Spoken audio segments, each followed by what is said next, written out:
Almost 3 months ago, I told you guys of a grand scheme of having parent stock for chickens, and I thought that in 3 months' time we would have the chicken house done. That was so optimistic of me, and I think I overinflated our abilities. So I thought that the chicken house and the structure would be done very soon. Unfortunately, it's not. But we decided that that wouldn't slow us down. So we haven't done very poor progress. As you guys can see, this place just a few months ago was nothing. It was green grass, nothing here, you know. We were probably casting a foundation just a few months ago. And now we are done with the foundation, as you can see, and we've put up the pillars. The next work really is just roofing. But the birds are coming in, guys. The birds are coming in. Tomorrow, the birds are coming in. So we had to make a makeshift chicken house in another place in order to be able to accommodate our parent stock, which is coming in. So just to let you guys know, we're going to bring in about 3,500 parent stock of chickens, layers, coming in from Europe. But because we couldn't get this place in time, we had to prepare another place to be able to brood. So tomorrow is the day. The birds are coming in, and honestly, this is the most unready I've felt. I'm quite anxious, but I'm very optimistic too. We've tried to do the very best that we can do in the shortest time that we have, and I believe we're going to be a success. I really, really am very optimistic. Tried to run around over the past few days. This is probably the most that I've worked over the past few days. Very little sleep, lots of running, lots of standing, lots of hard work to get this brooder set and ready. And guys, it's almost done. We are almost there. We've divided it into 2 compartments because it's quite too big for brooding. Ideally, it's the ideal space for brooding. But from my experience, I've noticed that what the books recommend is usually too big, and you have a hard time heating up that room. So I decided, hey, let me divide it into compartments. That's where it's a bit easier for me to heat the room. You spend less on the heating. So guys, this was a room that had previously been used for processing maize, but then over the past few months, we've adapted it to be able to use it for brooding. We had to do lots of cleaning, lots and lots of cleaning, guys. Lots of disinfecting, using insecticide, using pesticide, using disinfectant to try to kill most of the pests that had been in this room. You know, having maize in here means like you would have things like weevils, lots of insects that you don't want inside here. And then we had to put lots of mesh inside the room. Wire mesh on the upper side, if you guys can say, even on the lower windows, we had to put wire mesh frames inside there to make sure that wild birds can't come in. And then we put a roof on the outside of the house to make sure that in case it rains, when we open up the windows, rain does not come inside, because that wasn't the case before. The other thing we did is put a concrete slab here to make sure, because this place was very, very muddy, guys, super muddy when it rains. And so when it rains, you don't want to bring all your mud inside the chicken house. So we built a nice concrete slab here that way when you're walking in, you can have a clean and nice place. You know, leave your gumboots outside, disinfect so that you have cleaner gumboots to use to come in. We're going to have very strict biosecurity measures that I'll probably talk to you guys about in one of the subsequent videos. And yeah, there's actually still some work still going on. You can see this, putting a small roof over this to make sure that the rain doesn't, you know, we create some shade where people can sit and wait. The people who are going to be working in here with me, where we can sit and wait in case it's raining, because we're not going to be sitting inside the chicken house, and there's no real shade outside here. So this is probably around 10 feet long, and it will protect us from that. And tomorrow the birds are coming in, trying to do everything that we can. You know, most of the work is now happening on the outside. Most of the inside has been prepared over the past few days. Not the soonest that I would want, but well, we had no option. And this is the brooder, guys. Yeah, this is the brooder that we are working on currently. It's not done and dusted, but it's certainly not bad. Tomorrow the birds are coming in. I've told you guys, we've disinfected quite a number of times. But today is the last day. We still have people walking in here, you know. The guys who are going to be helping me work inside here. They are walking around, doing some final touches. You can see some drinkers hanging in here. Yeah, this is a drinker system that we are going to be using later on. I'm going to be telling you about it. Of course, at the beginning, we shall not be able to use this drinker system because the drinkers are just too big, if you can see here. The birds would drown in here, the day-old chicks. So we're going to use the smaller kind of drinkers. Let me run and fix it.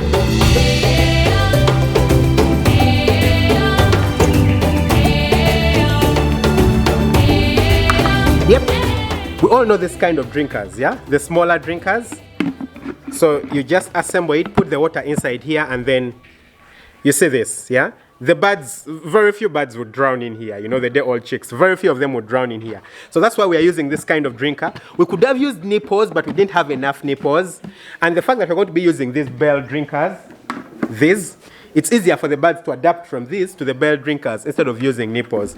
I'm also quite skeptical about nipples, some types of nipples, because they drip lots of water inside the chicken house. So they're not the very best idea for me. I would actually prefer the bell drinkers. Probably if I get to use them and experience them, I'll say something different about them. If you're keen to notice, you can see that we have lots of these drinkers scattered in here. And we're going to keep the birds in here until the 5th or the 6th week, depending on how soon our other house will be ready. Because we are doing roofing right now. We've started the roofing, and hopefully in the next 6 weeks, we shall be done with that. It's the only complex thing that's really left for us to be able to move the birds there. Certainly in 6 weeks' time, this space will be too small for 3,500 birds. So we certainly won't be able to keep them in here. We want to move them the other side. Right there is a pipe system. Actually, this is one of the pipes. I don't know if you guys can see it. This is the pipe system, guys. This is the pipe, one of the pipes that are hanging off from the upper pipe system, and that's going to bring in the water from the outside. Like I've said, we're not going to be using this pipe system for brooding, but after we are done with, you know, the past 2 weeks of using the small drinkers, when the birds are a bit bigger and they can drink from the bigger drinkers, you don't have to start hammering and doing all this stuff. So you need to install it earlier on. So we did all the installation, and we're going to have all our drinkers feeding off this pipe system. Then right here, guys, you can see wood shavings. These are wood shavings. Of course, in the first week, you don't want wood shavings exposed for the birds. So we're actually going to be using Brooder paper that we're going to place onto this today. We have to do that today. So I haven't put it down because we want to first spray again and disinfect these wood shavings using a disinfectant. And then on top of that, we're going to put the Brooder paper and also disinfect that. But these are wood shavings that we put inside here. They're actually quite thick, probably around 4 or 5 inches, you know, of depth that we put in here. We put these in here probably a month ago. And we try to spray them, try to clean them out, get out any plastic that was inside there, because you don't want your birds feeding on plastic, any kind of other material, any metal, any dirt. We try to get it out. So the wood shavings are actually what are going to provide the insulation. It's going to be our bedding inside this chicken house, because we are using a deep litter system. You guys know I can't use cages, right? Yeah, cages, impossible. So deep litter system all the way for me. And then right here is the brooding stove. This is actually the heating mechanism that you're going to use. Probably 3 days ago, we tried out another heating system. We're using these kinds of stoves. Inside it has some ash because we tried to use charcoal to heat the place. But the kind of charcoal that we have, the kind of charcoal that we got, is really bad charcoal. It would burn out quickly, it would smoke. You don't want the birds to, you know, die from carbon monoxide poisoning. So we noticed that will not work. So we're going to be using briquettes. That's going to be helpful because number one, we shall have to replace the charcoal or the briquettes way less often because this can burn to, you know, 4 to 6 hours. Number two, like I said, we shall have less carbon monoxide poisoning. Number three, the briquettes actually give off more heat than charcoal, so that's going to be very helpful. So we've got the charcoal stoves distributed inside the house. You guys can see them. There's one here, there's one over there in the background, there's one here. We've got around 14 of them inside this chicken house that we're going to be using for heating. So tomorrow the birds will be coming in, and that means tonight we're going to be testing them out. The other night we tested out the charcoal and it just wasn't good enough. On the first day, the temperatures should be around 34 degrees Celsius.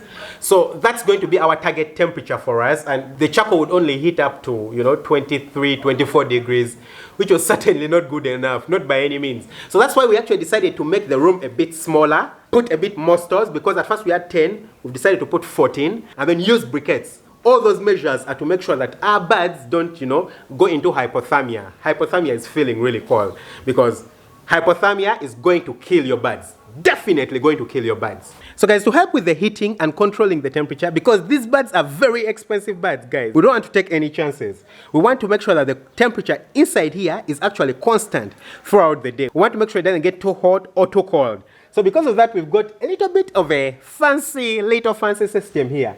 Guys, this is a temperature controlling system. You guys can see it here. These are the probes, and this is the controller, or I don't know, the screen. You can see the temperature here. And then this is the other thermometer, which you can just mount inside the room. You can see the temperature right now. So this we have mounted up here just to help us, you know, proofread this other one. And so the system we've set up is such that if it gets too hot inside this room, if it goes beyond 35 degrees Celsius, because remember we want 34, plus 1 degree won't be too bad. So if it goes beyond 35 degrees Celsius, then this is going to blow. The thermostat over there is going to set off this fan, and that will help cool the room while we come in and see what we can do, probably reduce the number of stoves. And so we've actually got 4 of such fans. You guys can see them, 2 over there and 2 on the opposite side of the room, so that we can try to maintain a good temperature inside here. And then if these stoves fail to give off enough heat, probably they burn out or something like that, and we don't have enough heat inside here, it falls below 32 degrees Celsius, then one of the thermostats, the one for the low temperature, will automatically turn on the siren. We have a siren that we've mounted outside the chicken house. Not just outside the chicken house, a little bit far away, so that it doesn't scare the bird, because it's really loud if it goes off. So if the temperature is too low, the siren will go off, and I or any of the other guys who are going to be working inside here will run in here and try to make sure that we raise the temperature as quickly as possible. Then the other thing we're going to be using is pan feeders. These are the pan feeders we're going to use. We're actually going to put them in today. Put the feed in here when the birds come. Of course, we're not going to put them in today. We'll probably just scatter them around, but we won't put the feed in today, because when the birds get here, you know, they're going to have a really, really long journey. They've actually been hatched today, yeah? No, they were hatched yesterday. Interesting. The birds were hatched yesterday and they'll arrive here tomorrow. So that's over a day of them being dehydrated and things like that. So when they get onto the farm, first and most important, they're going to have to drink lots and lots of water. 4 hours of them being rehydrated and being given all the water that they need. And then after that, we can start, you know, give them their feed once again. So because of that, we can't put the feed in. We don't want them to start feeding before they are rehydrated. We have a camera in here, and that's going to be for monitoring what's happening in here. Number one, and most importantly, because the camera can take a very close look at the thermostat here. Is it the thermostat? No. The thermometers and, you know, the readings of the thermometer. We can actually monitor this without coming in here. You guys know how important biosecurity is, yeah? So you want to minimize all the number of times you actually need to walk into the chicken house. So this camera will be able to be used, you know, to just sit outside, sit somewhere and look at a monitor or a phone and take the readings, or if one of the workers is being funny. You guys understand, there's always someone out there who wants to be funny with your business or with something that you're sweating over. So if someone is being funny, we can take a very, very close look at them.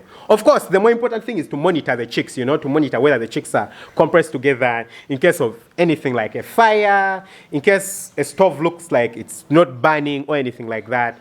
We want to be able to see that from the outside to minimize the number of times that we can walk inside here. As you guys can rightly see, all the drinkers are raised off the ground level. We're actually going to even raise them higher because we certainly don't need them now. For example, this drinker, I don't know if you guys can see it. I'll just turn the camera over here. You can see this drinker. It's too close to the heater. So if this gets hot, this is plastic. We're going to have a mess in here. So we're going to have to raise this drinker up, you know, as high as possible to make sure that it's not close to the heating. Even this pipe will need to be turned, you know, and put as high as possible. This is certainly the most anxious I've been before any group of bird comes in. Most anxious simply because it's parent stock. Never kept parent stock before. I believe I've gotten some experience in keeping chickens.